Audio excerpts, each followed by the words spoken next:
Canada reaffirming its Arctic sovereignty. Arctic sovereignty is such an important part of Canada's history and future. This region contains 40% of the country's landmass, and Canada has over 162,000 kilometers of Arctic coastline. It is home to over 100,000 Canadians and an Indigenous population across the region. Sovereignty over the Arctic has become a national priority because of the growing international interest in the Arctic. This is due to resource development, climate change, control of the Northwest Passage, and access to transportation routes. Prime Minister Stephen Harper in 2008 said, "The geopolitical importance of the Arctic and Canada's interests in it have never been greater, and this still stands true today." The changing physical environment complicates the issues of Canadian Arctic sovereignty and security. The warming Arctic makes it more accessible for the international community. This is becoming a test for Canada's ability to ensure this region remains protected. I propose that it is vital that we make the Arctic one of our main focuses in next term because of the region's growing importance to the country's economic, social, and environmental future. Parliamentary Secretary for Global Affairs Pamela Goldsmith-Jones delivered a speech on behalf of Minister Dion to mark the 20th anniversary of the Arctic Council in September of 2016. She proclaimed, "The North is an essential part of our future and a place of extraordinary potential. More than ever, the world will count on Canada as a responsible steward of this great barometer of our planet.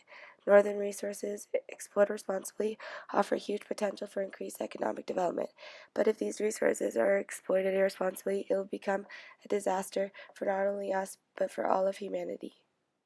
When asserting our sovereignty over the region, extracting resources, and building infrastructure, we have to make sure that this is done responsibly so it does not jeopardize the environment and human and animal life within the region. We must make sure our policies enacted incorporate ways to lessen the effects of climate change.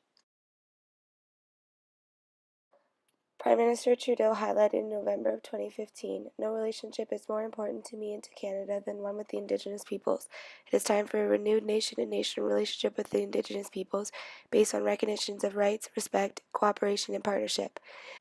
Canada needs to ensure that its actions in the Arctic, both domestic and international, recognize, defend, and promote Indigenous peoples' rights, and to make sure that stakeholders within the Arctic uphold the same responsibility.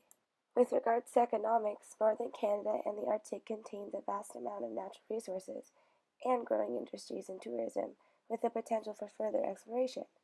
Arctic and non-Arctic states alike are looking to take advantage of the potential economic opportunities associated with the new resource development and the opening of more transportation routes.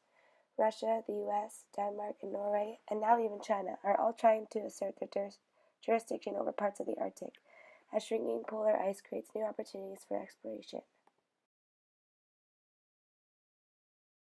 In 2007, the Harper government announced that it would start construction in 2010 of a deep-sea port at the former mining site on the northern Baffin Island, with a completion date of 2015.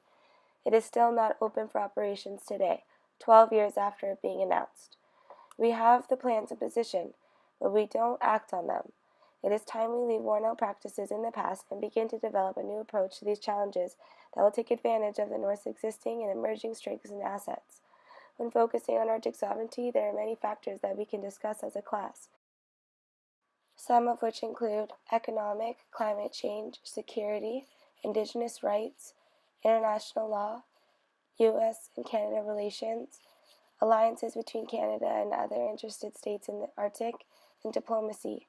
Foreign policy issues that we can discuss as a class can range from the role of institutions such as Arctic Council, North Atlantic Treaty Organization, North Atlantic Aerospace Defense Command, and the Pacific Northwest Economic Region, and the possibilities for managing the Beaufort Sea and the Northwest Passage. All of these aspects will challenge us to recognize the growing regional and global importance of Canada's Arctic and to develop strategic, feasible, and responsible ways in addressing these issues.